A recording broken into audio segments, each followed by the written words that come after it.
Hi, everyone. Welcome to the second talk of week 8, the last week of the MTV Nuclear Engineering Summer School.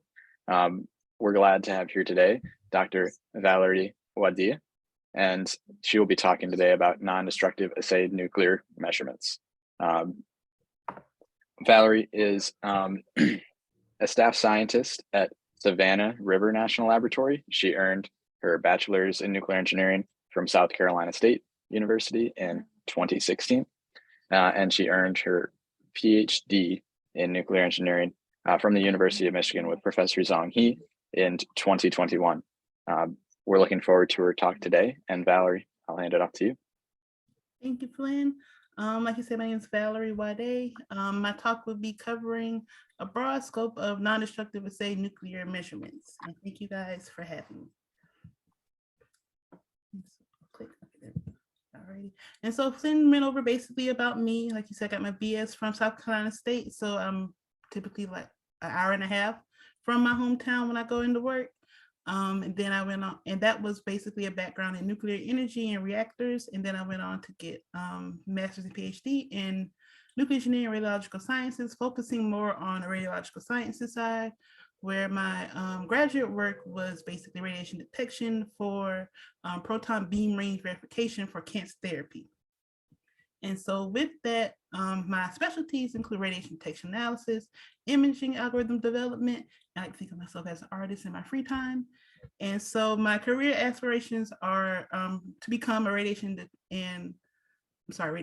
research and development scientist that contributes to a better and safer nuclear environment for us. And so the overview of my talk will basically be broken down to like these 4 different pillars, if you will. And so after each section out, we can stop for like questions if you have questions, or we can just do questions at the end. But feel free to stop me if something is really bugging you. So the first section would be just what is NDA, the motivation behind it, the radiation signatures we use for non-destructive assay. And then I'll go into what I think are like the 2 main foundation points for NDA measurements, which are gamma ray measurements. And I'll talk about those different detection measurements and then applications. And then I'll go into neutron measurements, talk about those detection methods and applications. And then lastly, I'll give like an example where we sort of tie all of this together for some of the work I do, which is plutonium waste disposition. And so first, what is non-destructive assay? So in a broad scope, non-destructive assay is basically any type of technique that you're going to use to sort of identify, evaluate, or characterize a material without actively causing damage or physical alteration to an item. So for example, if I gave you a box and I said, can you tell me about this box? One thing you can do is just simply weigh the box. You can at least tell me its weight, and that's one way of non-destructive assaying that item. For a nuclear application, however, it's a suite of techniques that has the same outcome. We're going to characterize and identify this source item or sample using a passive radioactive characterization method. So typically we'll do radiation detection to tell us about this item without causing any damage or alteration to the item. We give back to you the way you gave it to us. So in the nuclear field, there are many organizations globally and within the US that rely on NDA techniques, such as IAEA, NSA through Department of Energy, Department of Homeland Security, National Labs, nuclear power industries, even medical applications, astrophysics, all depend on some form of NDA measurements. So to give context of how NDA sort of blossomed, we can start talking about the International Atomic Energy Agency, which is the IAEA, which was created in response to the advancing technology in the 1950s and 60s for nuclear power and nuclear use, and then also the fears that came along with nuclear energy and radiation effects. And so with that, the IAEA stands on the pillars of harnessing the power of nuclear reactions for the benefit of mankind, protect the environment, and then to also promote global peace.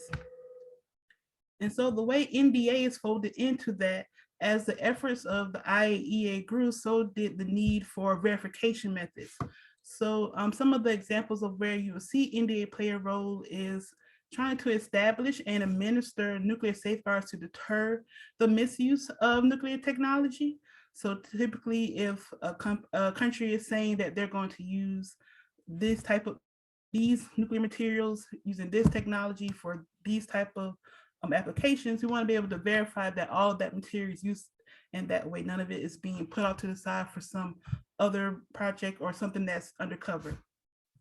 And then NDA is also using techniques to provide a preventative measures for deterring smuggling or theft of nuclear materials.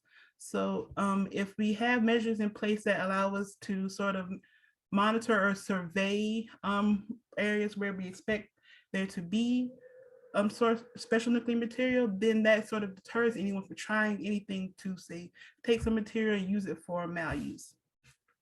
And then NDA is also used in providing and creating standards in energy planning for safe nuclear power operation, for say nuclear reactors, and then guidance in safe disposal of nuclear waste.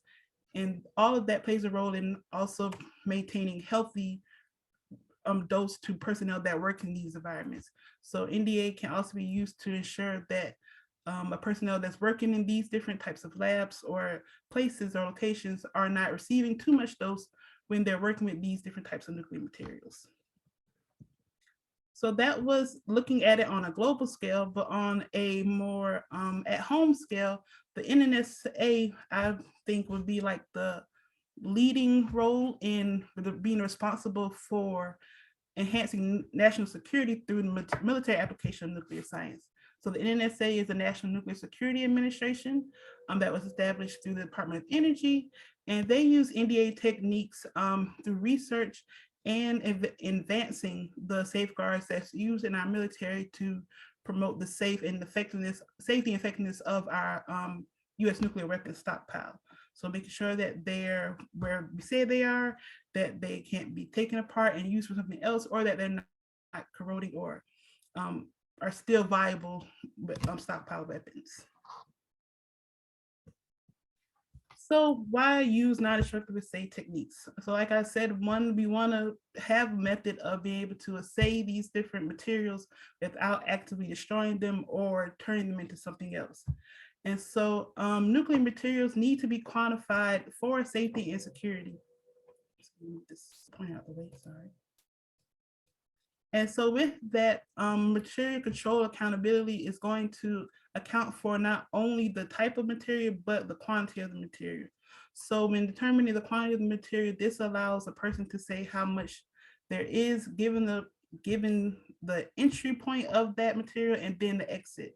So if we come in with some material, we use it, can we say that how much we used equals to what we obtained so that none of it is missing? And then also from a nuclear criticality safety, we want to make sure that the amount of material we have is within safe measures given the particular environment. And then from a non-proliferation standpoint, so continual monitoring and safeguards ensures the peaceful use of nuclear materials and deters any terrorist attempts on smuggling or stealing and using it for harm. So naturally, if there are NDA techniques, then there are also destructive assay techniques. And so just to briefly touch on that, destructive assay would be the opposite of where NDA allows us to assay these items without destroying them. Destructive assay techniques are going to cause some type of change to your item or sample when you assay them. So for destructive assay, we have active interrogation. So that's when you are using the type of radiation source to interrogate the sample you're interested in. So you can say bombard with a bunch of neutrons or gamma rays to cause some type of excitation to then give you a signal that you can use to assay that sample. Extraction would be like if we were looking at, say, a nuclear fuel assembly, we extract one of those fuel rods, break it down, take it apart, do some assay on that. That's when we're extracting the part of that. So now it's no longer a full fuel assembly. There's one missing, and it can't be put back. And then sample analysis. So this is where we're using a very small amount of, say, your original source, but we're still subtracting some part. So we can take a smear of that sample, scrape off some, I don't know, flakes, if you will, from a sample, put it in a solution, do mass spectrometry or anything like that, where there's a chemical change happening to that sample, so it can't be returned back to the original state. And so to look at sort of the advantages and challenges of both of these, where we have NDA techniques, which is gamma and neutron detection, which I'll go into, calorimetry, where we have heat signatures just from radiation. And then earlier where I talked about physical characterization, so like weight, sound, dimensions, all of those are considered NDA techniques. So some of the advantages on the NDA side is, like I said earlier, doesn't destroy the material. We can most times leave that NDA measurement unmanned, meaning that we turn on our detector, we can let it run, come back, collect data, or it can be something to where it's like an alarm system that detection method is set up to continuously run and gives us, like say, a signal that says, oh, we're past some limit because I detect this amount of radiation. And it can be made remote and standalone, and it's typically non-intrusive. That means it could be standoff from the source or standoff from where the operation is taking place. And it's typically faster than your destructive assay techniques.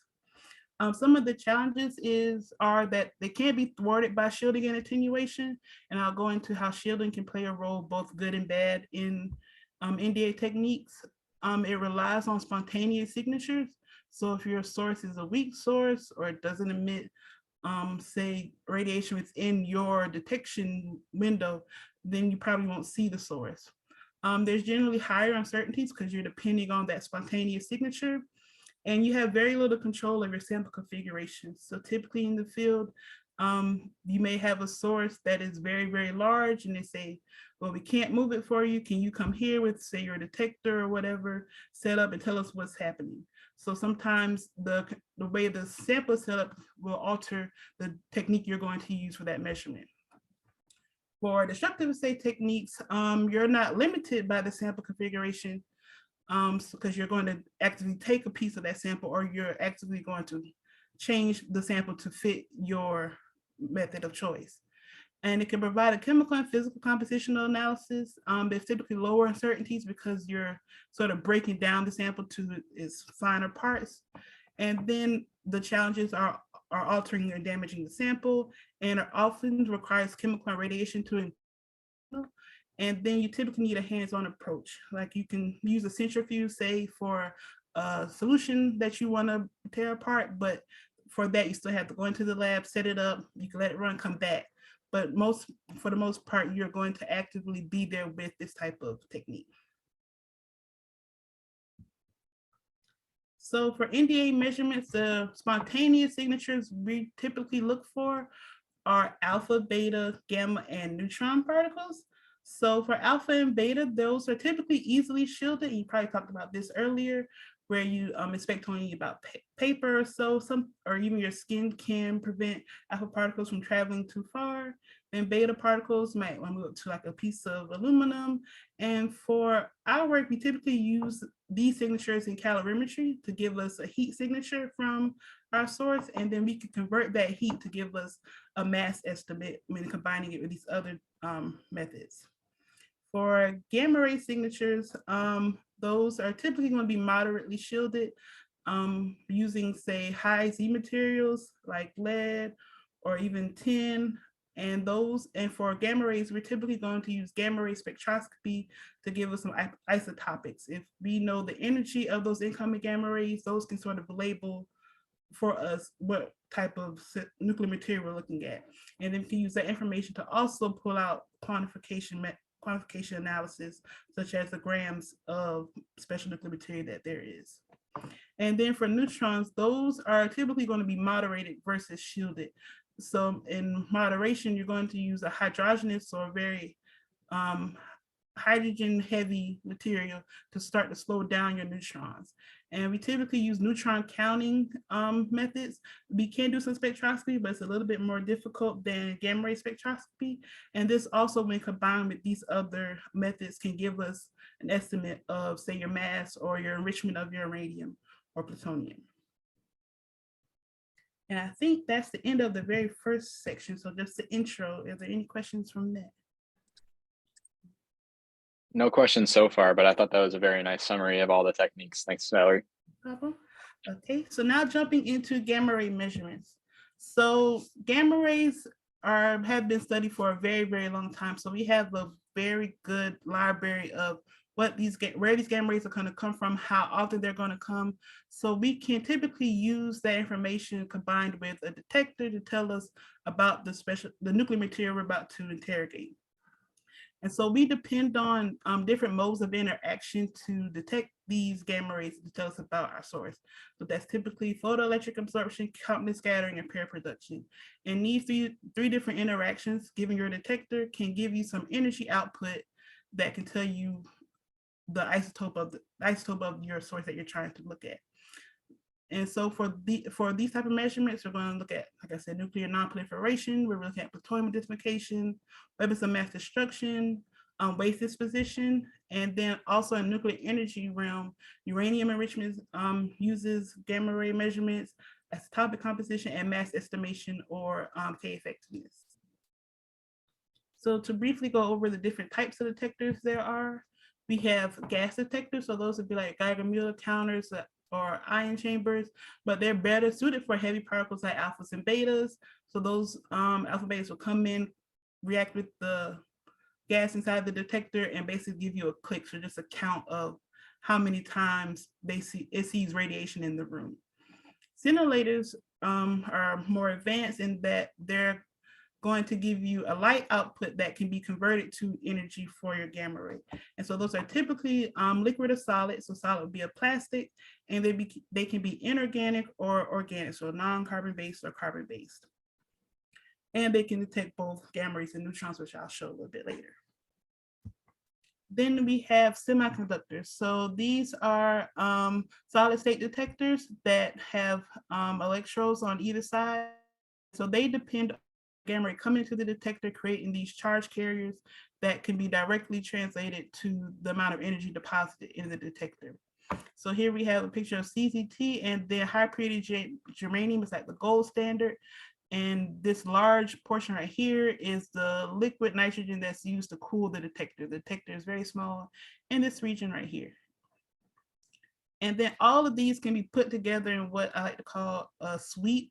So basically you have a radiation imager, which is going to combine your detector of choice with some mathematical algorithm and a specialized orientation to give you a visualization of where this radiation is. And so some common types are handheld imagers like the CZT that you see here, portal monitors, pinhole cameras, or even tomographic scanners can all give you, say, a heat map or a radiation map of the incident particles and where they originate in the room or in your source location. So for gamma ray spectroscopy, you're depending a lot on the energy resolution of your detector, and the energy resolution is basically telling you how well your detector can resolve the energy of that incident gamma ray. So scintillators have a medium energy resolution ranging anywhere between 10 to about 3%, and that is going to depend on the size of the crystal or liquid cap, the electronics. So the scintillators are an indirect converting detector in that they need a photomultiplier tube to convert the light output to energy. And so these can be useful in identifying gamma rays in a specific energy region, and they're typically handheld because they're quite light. They're either liquid or plastic. But when you compare them to semiconductors, you can see that the energy resolution improves for semiconductors, where we are able to resolve energy lines that are very close together. So if we're trying to tell apart, say up in this 100 keV region, a scintillator can tell you that there is a signature in this region. However, a semiconductor is going to tell you that this peak and this peak come from two different isotopes or two different modes of decay from the same isotope. It's like I said earlier, HPGE, so high purity germanium, is a gold standard with a very, very good energy resolution. However, this one needs to be cooled, so it can get pretty hefty when in operating, so not really something you want to use in a handheld sense. So we mostly use those in unmanned operations where we'll fill it with liquid nitrogen, let it sit, run, collect data, come back, fill it again, or take the data. And then CZT's resolution is about 1% depending on the crystal growth and the charge collection method. So there's different ways you can collect charge on CZT. And both of these would be great for isotopic identification and quantification, and very useful when you need to separate energy lines that are very close, or if you're in a very high noisy environment where you might have multiple sources and you want to only focus on one source. So to sort of break down the different applications, I sort of chose three, I guess, areas where I see their gamma ray measurements are mostly used for non-destructive assay techniques. So first we have search and identify. So that's like your most basic application, and then isotopic verification, and then concentration and material accountability. So for search and identify, you typically are going to see a handheld probe. So here is a Inspector 1000. This can either be a sodium iodide or lithium bromide scintillator. And this will come equipped with a limited isotope library. Sometimes you can add your own isotopes if it's not in there. And they're typically uncollimated. And what you're mostly going to use this for is when you sort of know the problem. You know that there's a source in this room. Maybe it's scattered in, say, a pipe, and you want to know where the hot spot is. You put it up to that pipe. You can drag it along the pipe, wait for the counts to increase. It can be difficult to obtain useful information about prior knowledge because it's not collimated. It doesn't give you a visualization, so you can go in blind sometimes just pointing it around, and it's going to collect energy from gamma rays from anywhere in the room that you're seeing. Then we have isotopic verification. So if the detector that can give you, say, both very good energy resolution and position resolution inside the detector, you can then get back out some information to do imaging. So here, CZT, developed by HDD Inc., by my professor from grad school, Dr. He, they are able to use CZT for imaging. So you can identify not only the isotope, but where this isotope is in a real-time sense. So typically when you combine this with other methods, you can get a quantification of how much of that isotope is in this room or has spilled on this floor. It's very useful in uranium identification. So uranium can, typically you're looking for either U-235 for enrichment or U-238 to say that it's depleted. So U-238 will have a 1001 keV gamma ray, U-235 186, I believe, correct me if I'm wrong. But those can give you very unique signatures and then be used to tell you more about the uranium sample you're assaying. And then we have material accountability. So accountability requires excellent energy resolution because you're wanting to verify, say, the mass of that sample. Oftentimes the source is unknown and sealed and shielded. So if it's shielded, then you might need to set up for a little bit longer to get pretty good statistics in your final measurement. The needs to know could be the mass of plutonium or mass of specific isotope of plutonium, say plutonium 40, or the actual enrichment of, say, your uranium sample. And HPG detectors are usually the go-to. This one right here is a high purity germanium, and it is cooled before it's set out on this stand that this guy has here.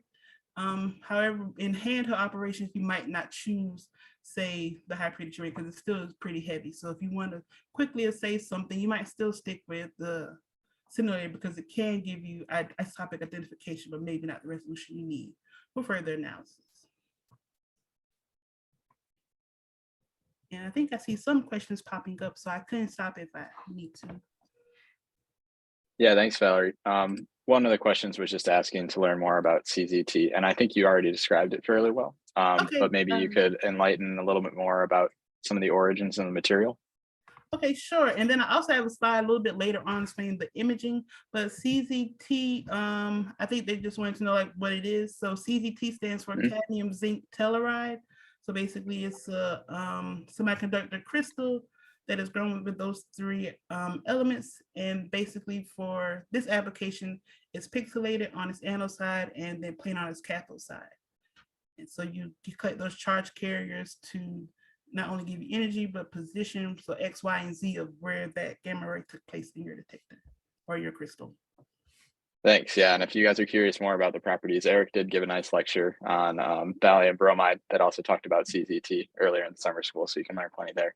Um, one from the first section, Okay. which was ask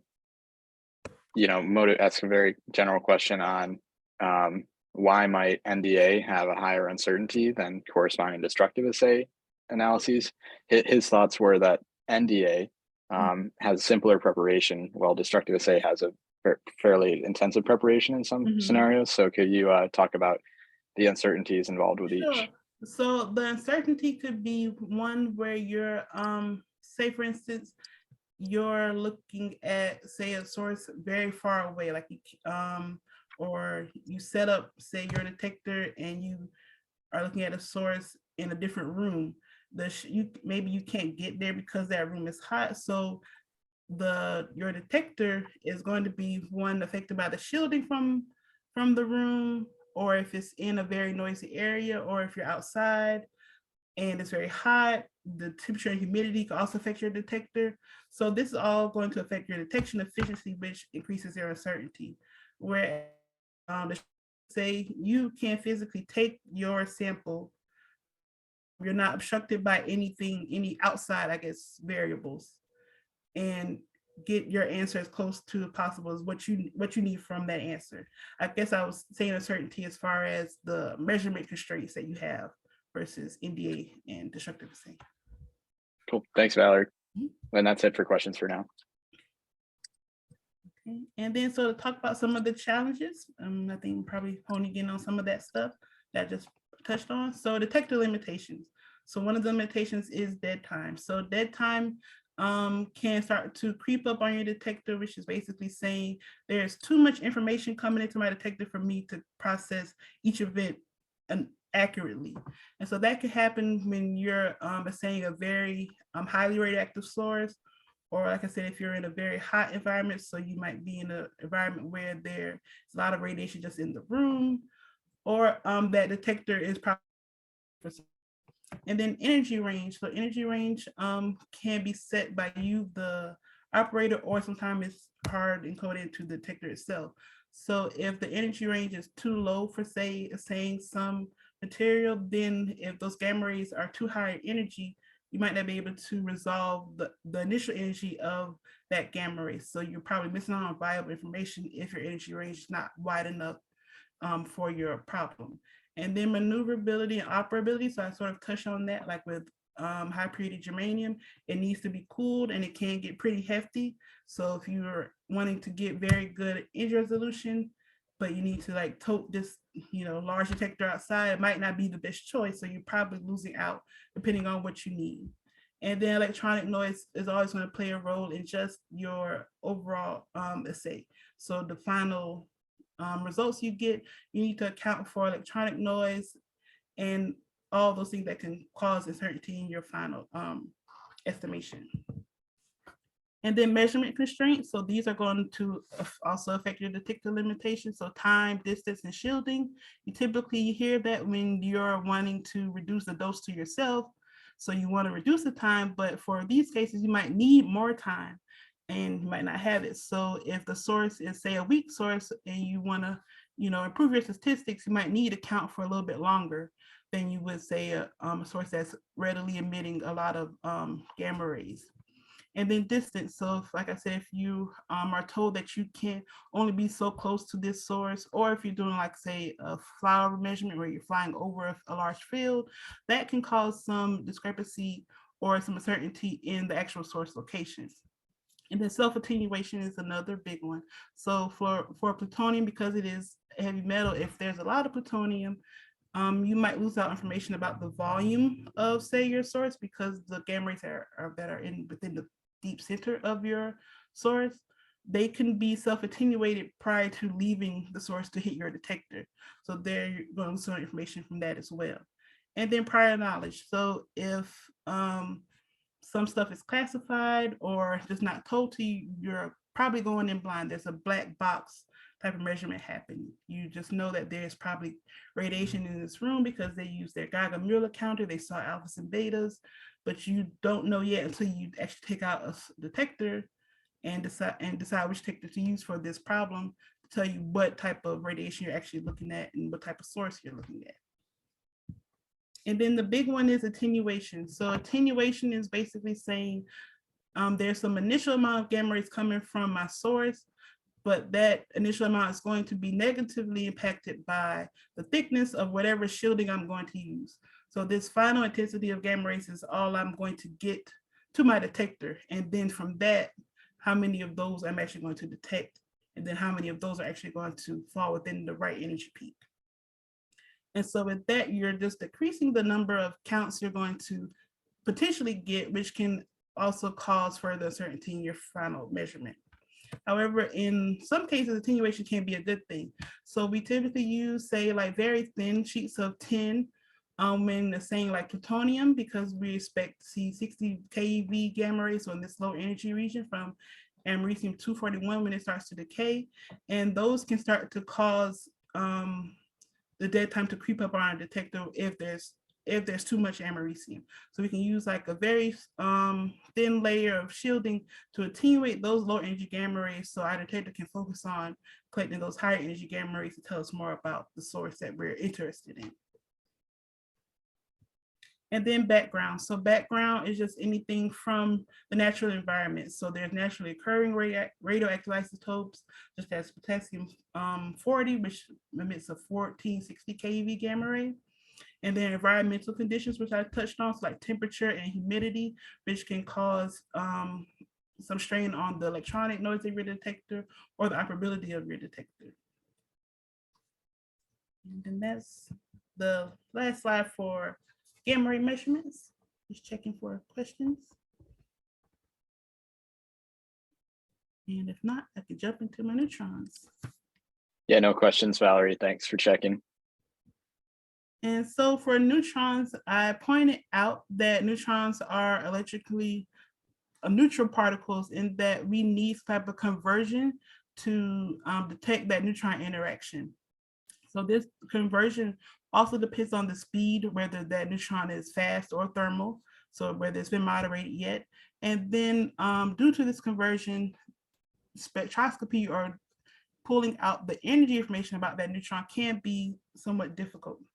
However, for neutrons, they are very useful in telling us about a source's fission state, if you will, whether or not that source is spontaneously fissioning or is induced fission, or whether it's just an alpha N emitter. So basically alpha are being emitted and those alphas go on to create reactions that give us a neutron. And so in that, we can do some neutron counting where we're looking at the timing correlation of the neutrons that are emitted to tell us about these different fission states, or whether it's just an alpha N emitter. And then another good thing for neutron measurements is that they're not easily shielded by high Z materials. So self-attenuation can be negligible. So that means that if, say for instance, we assayed with our gamma ray measurements, our answer is not telling us everything we need to know, we can go in with a neutron measurement and add additional information just to improve our knowledge of that source that we're seeing. And then it's used for the same applications that we talked about earlier, but now adding in that fission element and that prompt gamma analysis from those alpha N reactions that can also infer more information about your source. So to sort of break down the detections and those conversions, or those conversions I talked about, like I said earlier, we have ion chambers, and an ion chamber typically is going to have like boron trifluoride. And so that boron is going to interact with that neutron, give us off this alpha particle that we can detect. And there's also other detectors that focus on that excitation of the lithium created from that boron neutron reaction that gives off 480 keV gamma ray that can be detected. And then we have the counters. So the counters are going to look at that temporal coincidence for coincidence and multiplicity counting. So we're looking for the fission aspect. So we're saying that we expect there to be some fission here. In fission, we expect there to be at least 2 to about 4 or 5 neutrons emitted each time. So we know that we should at least see 2 neutrons within this given time window. And these typically depend on helium-3. So in proportional counter, it's filled with helium-3 gas.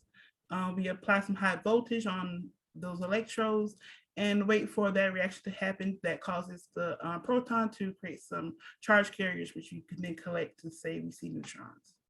And then scintillators. So like I said earlier, scintillators can be used for both gamma rays and neutrons. And there are glass scintillators that have been lithium doped to do the same thing, to get a better response for those neutrons that can come into the detector. Or we can use those organic scintillators that are going to have hydrogen or deuterium in them to wait for that proton recoil or deuterium recoil energy to give us an estimate of those neutrons and coming into the scintillators. And then I put semiconductors here with the asterisk because those are like in the research phases and not necessarily built for neutrons, but can detect neutrons. So the cadmium in CZT is a very good neutron absorber. And when it absorbs a neutron, it's going to spit out a 558 keV gamma ray, which can be used to say, hey, this source that I was saying for gamma ray measurements has some neutrons coming from it because I see this other gamma ray peak, which I know comes from cadmium. And then lithium has also been used in doping some semiconductors for the same process here to pick up that energy from those alpha particles. And so one of the major ways we use neutron counting or detection in the lab is neutron multiplicity counter, because we work a lot with uranium and plutonium. And so typically neutron multiplicity counting can be used to identify the fissionable materials based on time correlated neutron detection. So typical neutron detectors are, like I said, helium-3 filled tubes, and they use some polyethylene moderator to help slow down those neutrons prior to being detected by the helium-3 tubes. So for plutonium, in that sense, those even isotopes of plutonium are going to decay by spontaneous fission, whereas neutrons from those odd isotopes are going to give off induced fissions. And so with neutron multiplicity counting, you're going to look for the rates of your neutrons that are being detected by a helium-3 tube. So you're looking for singles. So singles are just a single neutron rate, and that's typically going to come from that alpha N reaction. And then you're looking for doubles, which is going to be mostly from spontaneous fission. So you're looking for that time correlation of two neutrons sort of being detected at the same time. And then triples are going to typically show up from induced fission or from random or chance coincidences.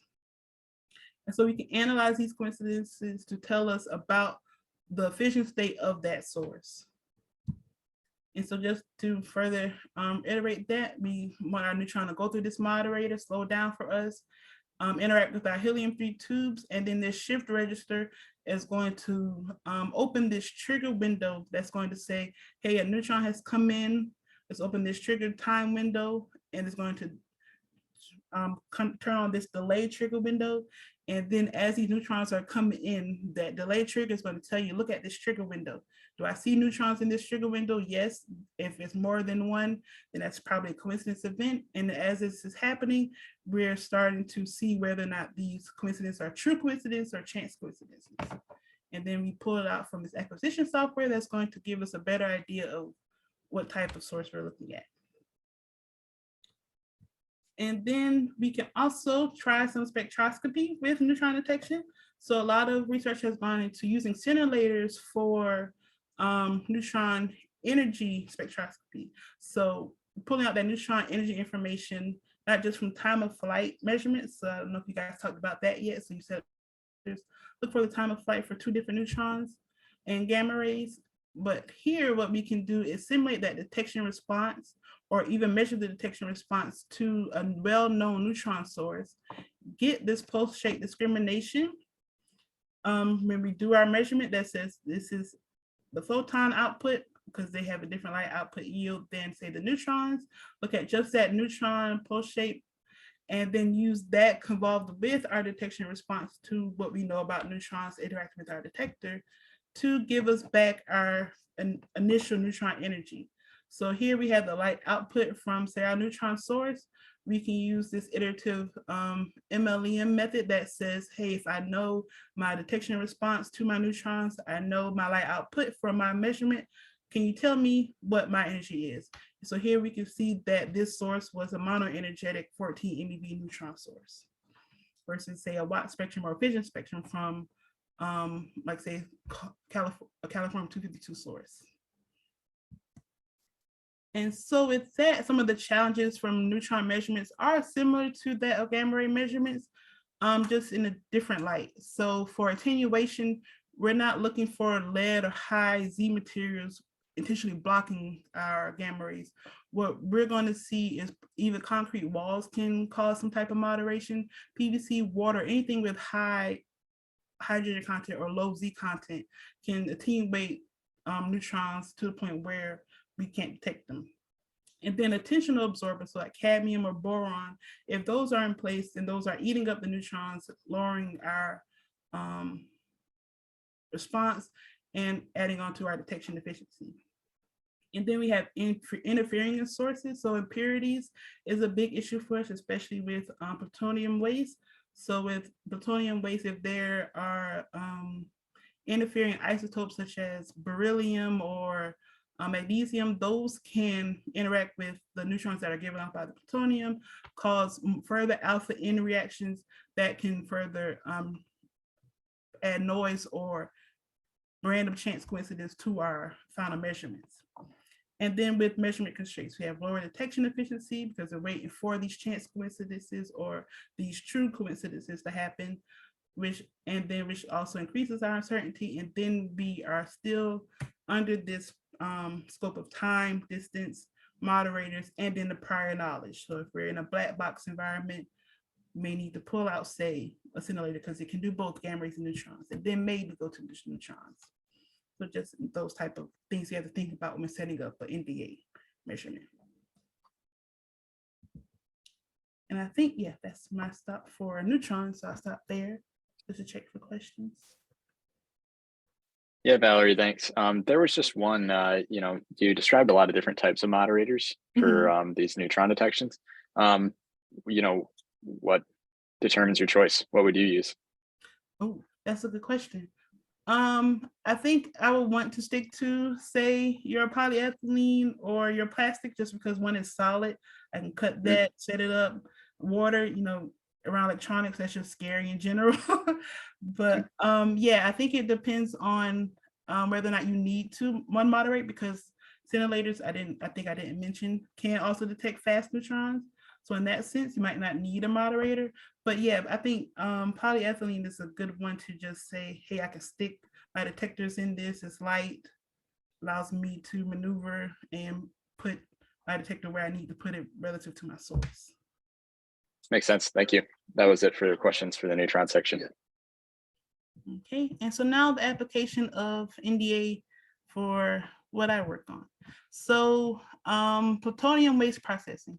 So the NNSA and the Office of Material Management and Minimization, M3, started the surplus plutonium disposition program. So basically the goal here is to safely dispose 34 metric tons of plutonium such that it's unrecoverable, so we can't dig it up and reuse it out at WIP in New Mexico. And so the development of this program is going to require verification technology to say that, one, we are throwing away plutonium, two, we're throwing away this amount of plutonium, and three, none of the plutonium has left our system or our facility without our knowledge. And so currently, waste plutonium is processed out at SRSK area. And so that plutonium is coming from sites from like historical places where they're probably processing plutonium. So we see a lot of impurities in those. So we use NDA techniques there for those type of environments, for those type of measurements. But we are also testing some research methods for the SPD program on our K area glove boxes, because we're building glove boxes for the plutonium disposition program. So the whole plutonium waste process, like I said, is to dilute and then dispose of that surplus plutonium. So the dilution or the plutonium down blending process will take this plutonium oxide, add an inhibitor that's going to turn it into a waste form so that it will be then stored and buried at the designated repository. So here you can see those are personnel that are trained with these glove boxes, open these containers up, PuO2, add in that adulterant. Then it goes to this blend can mixer. That's literally what it does, is mixes the material. And then it's going to get packed into what's called a robust outer container, or what we call a rock. And then that rock is then labeled, and then that rock is then packed into what's called a criticality control overpack. And then those are sent out for storage and then finally disposition. And so where the personnel are working in with the plutonium are what's called, like I said, glove boxes. So they stick their hands into these shielded glove boxes that have, I guess, lead dope glass. So that glass is going to provide some shielding for them from the radiation within the glove box. And then this glove box also employs a vacuum system that's going to continuously flow air throughout the system. So you can expect when we have dust or that plutonium oxide can open, we can expect some of those particles to leave the can and get caught up in, say, the HVAC system, some of this piping, or just fall on the floor while they're processing these cans of plutonium oxide. And so we refer to any of that material as holdup. So holdup just means any material that was meant for disposal, but now is held up in the process due to just processing the material. And so the detection methods that we are using to verify this plutonium is one, neutron detection. So we have what we call the HINC. So the HINC is a high efficiency neutron counter. And so it's pretty large. It allows us to push our CCOs in them, get an estimate of that neutron coincidence count.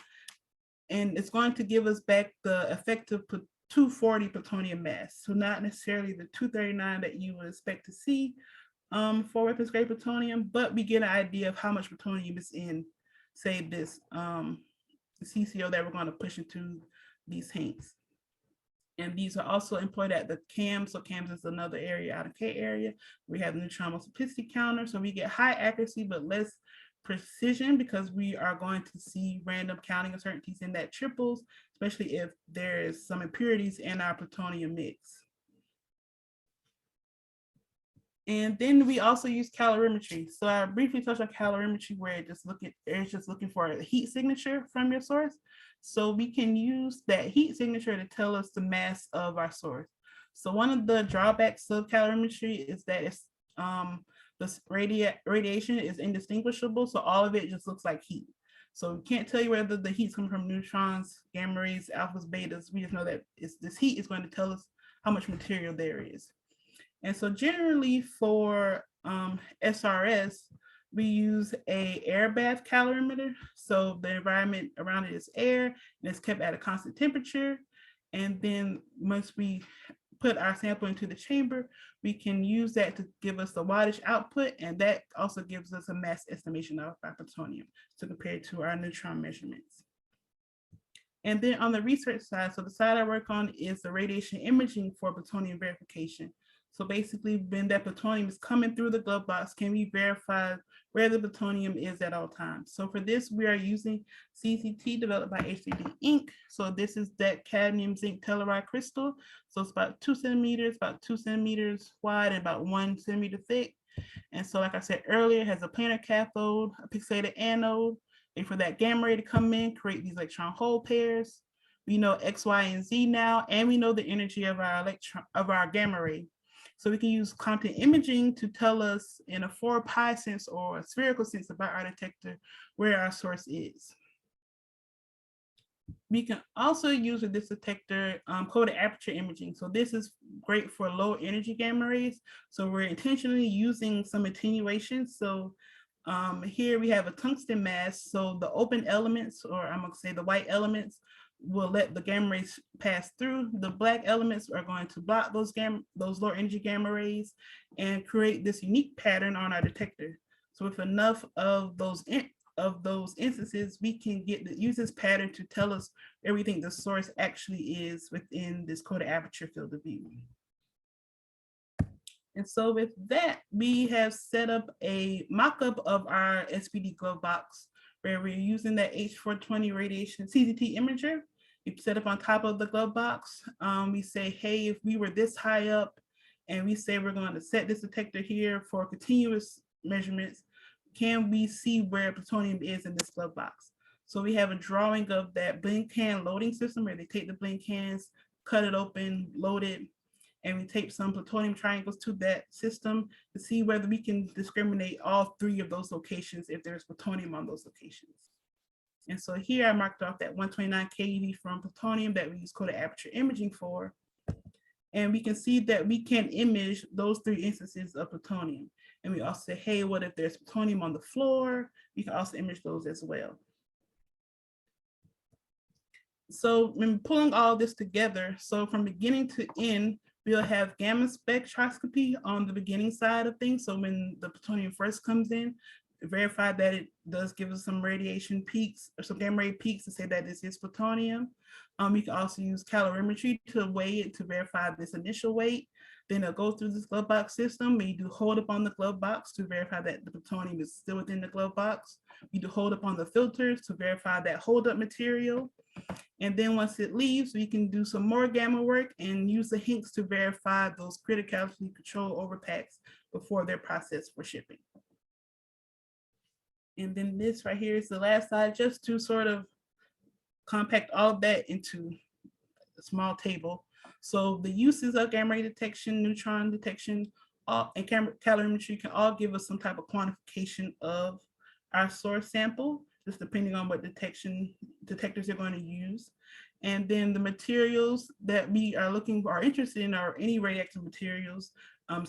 So most times with plutonium and uranium, we use neutron detection. And the calorimetry is going to depend on those sources that are going to typically emit alphas and betas. And then the shielding requirements, like I said earlier, heavy Z for gammas, low Z for neutrons.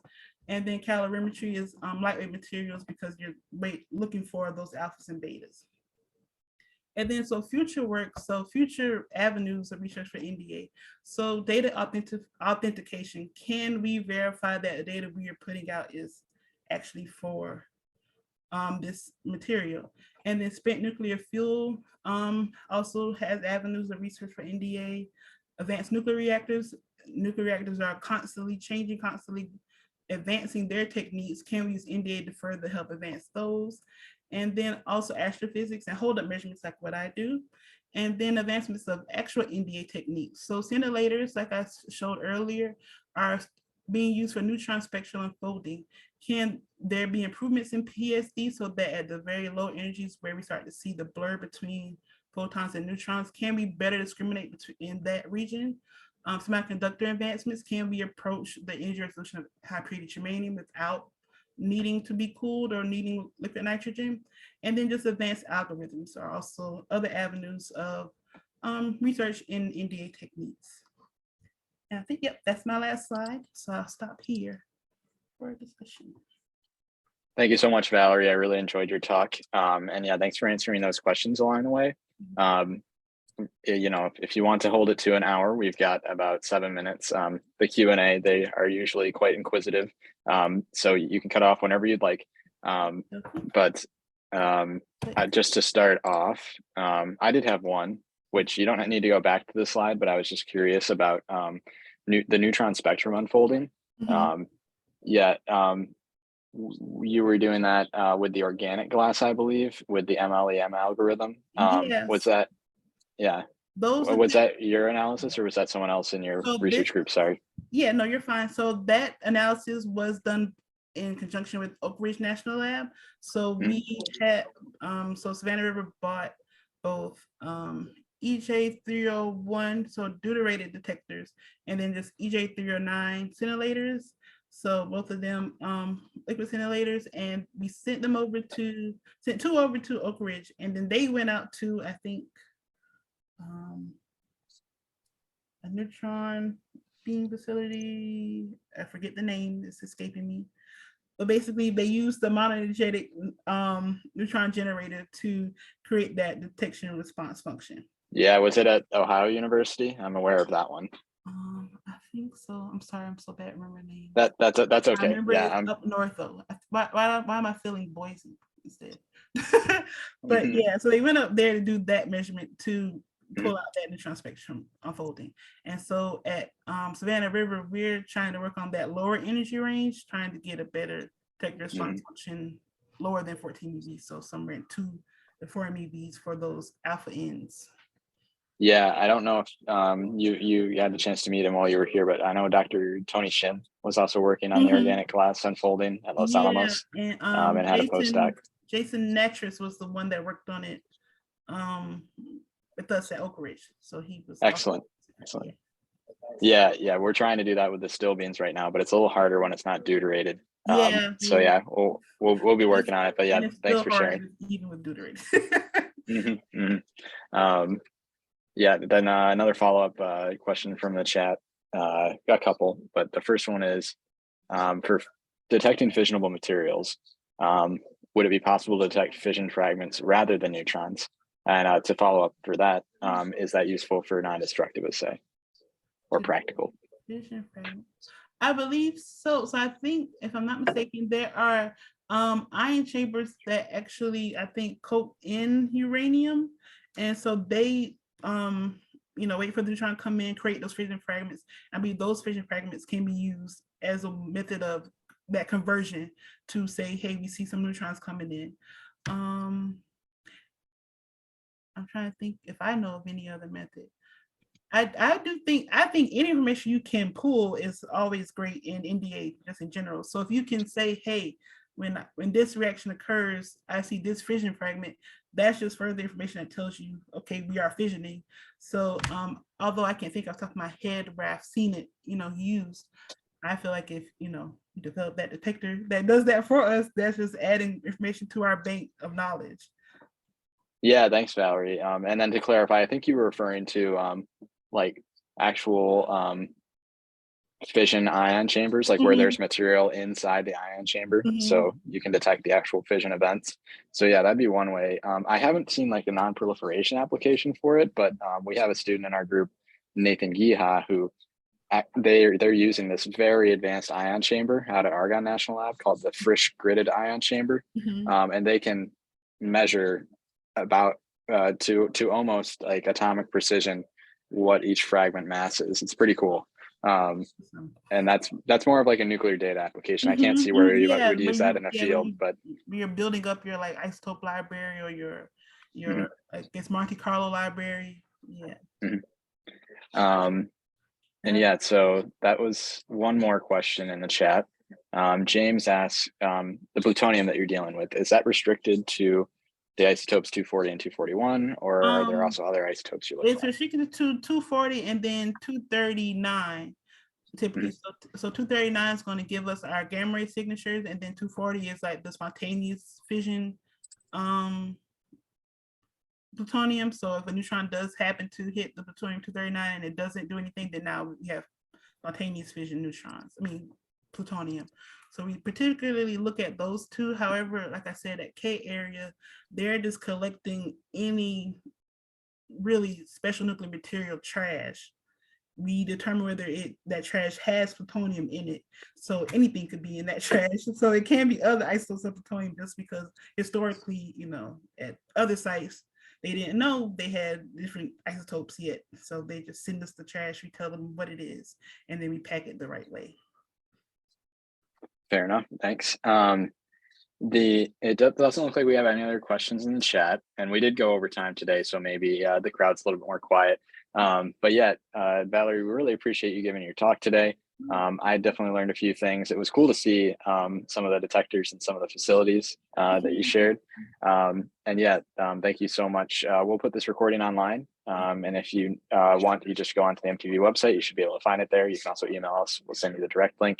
But yeah, thank you everyone for logging off today.